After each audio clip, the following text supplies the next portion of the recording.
So, how's my Juniper bonsai doing? Well, let's find out.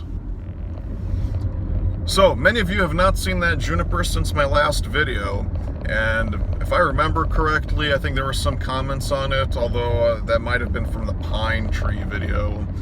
Basically saying, oh, that's all wrong, that's definitely gonna kill it, because you shouldn't repot it, you shouldn't be doing that insecticide treatment with the oil, with, you know, whatever else you did in this video. It's gonna be dead, it's long gone, congratulations, you just killed your tree. So, I wanted to bring up the fact that I wouldn't be doing crazy experimental methods if I thought the tree was in jeopardy of dying. It seemed kind of extreme, but the thing is, I didn't want to screw around with those scale insects month after month. I figured I would just take, you know, one big treatment and 2 follow-up treatments for this juniper, kill everything off, and have that foliage growing without, you know, the problems I was having where, you know, different little chunks of foliage would get covered in those scale insects and die. So, we did that treatment. Is the tree alive? Well, it is. I have it right here in the seat next to me. And I'll do a 360 view once I get back home. But basically, it's no secret that I don't know how to style bonsai trees. I've never taken any kind of class on it. Nobody ever, you know, sat down and told me how to do it. The thing was, you know, you can watch videos online about, oh, how to style a tree, but in terms of actually doing it, I didn't want to, you know, test it out on my best tree. So with those other, you know, larch and dawn redwood that's kind of growing here and there, I can, you know, screw around with chopping off branches, chopping it back to shape. But in terms of fine refinement, getting down to, you know, every single little branch being placed here or there, I would just be too uncertain, where I'd be questioning myself during the entire process, saying, oh, well, you know, should it be here instead of there? Should I cut off, you know, 50% of this foliage, 70%? I don't know. I want an expert's opinion on it. So what I did was last Saturday, I brought the tree to a bonsai nursery where there's a Saturday morning kind of, you know, meet with the expert and, you know, work on your tree. And so I talked with him about, you know, what should be done. I feel like it needs to finally be styled. It's just getting kind of overgrown, and it's not that point where it needs to be, you know, grown into a pre-bonsai type of, you know, crazy foliage. And the topiary cutting, you know, just keeping the shape isn't doing the trick. So he said, okay, well, you know what, you can leave it with me for the week.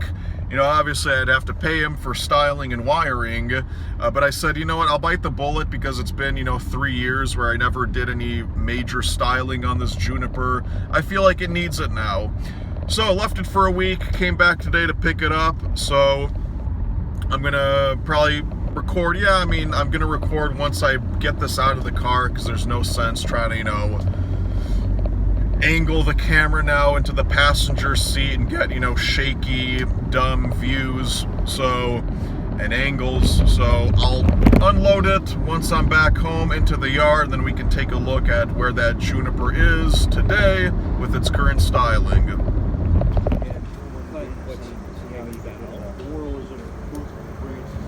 Yeah, well, all pines like to grow in whorls. Yeah. So, but we need to get them down to like 2. So, but if you just take a couple off, just to get it started, you know, maybe take it. So if you got a bunch of world, All right, so here's what it looks like now. As you can see, a lot of that foliage got thinned out. If we take a front view, you can see it's started to get that kind of layering and more distinct foliage pads on it. So the branches here are also exposed kind of further towards the back, so you can see the structure of the actual tree instead of just, you know, a ball of foliage. Yeah, so it got thinned out pretty much towards just the branch tips, and I guess we'll start kind of, you know, keeping that in shape to have the foliage pads there. There's the back branch, which I was worried about at one point in time, but it's got enough foliage on it where it's not really in danger of dying. Looks pretty healthy. And then kind of, have stuff hanging down back here. The apex, it's kind of looking like that. Not, anything super refined, but I don't think at this point we can have something like that. So of course, to add visual interest, and well, I'll talk about something else. This gin got turned into a shari, so as much as I, hate screwing around with the lime sulfur, I'm probably gonna have to do that. Because I had these branches anyways. This was extended to add some movement to the trunk. Also, since there's no more sacrifice branches that are going to be grown on this, this trunk won't thicken up much more, or at least not as quick. And you're left with kind of a thin trunk, which isn't, the worst thing in the world. But if all the living tissue is removed on this side, now the effect is that this side is going to keep growing out and out and out. So, I mean, it's going to take a number of years, but you'll get that bowing out kind of effect. So it'll thicken it up at least a little bit, help a bit with that taper. But that's where it is right now. Gonna be in a more shady spot for the next, I don't know, maybe week or two.